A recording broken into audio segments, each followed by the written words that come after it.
Hello guys, তো চলে এসেছি আজকে একটা নতুন ব্লগ নিয়ে। আজকে ব্লগে হচ্ছে ফুড চ্যালেঞ্জ। তো দাদা, আপনি যদি এই কেকটা 10 সেকেন্ডের মধ্যে খেয়ে শেষ করে দিতে পারেন তাহলে আপনাকে নগদ 2000 টাকা দেবো। দিবে তো একদম 100%। পেন্দলা করা লয় তো? নো পেন্দলা কথা। ঠিক আছে, আমি খাই দেবো কিন্তু একদম খেয়ে শেষ করে দাও, নগদ 2000 টাকা। চিজ না দে, আমি তোমার এখান থেকে কিন্তু পৌঁছা নিয়ে নেবো, আমি বলে দিলাম।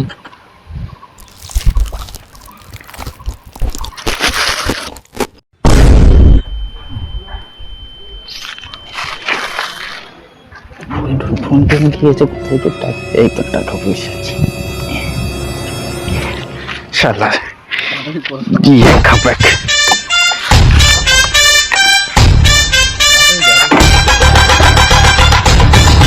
5 টাকার কেক খাওয়াই কেমন 1 লাখ টাকার গাড়ি মেরে দিলাম।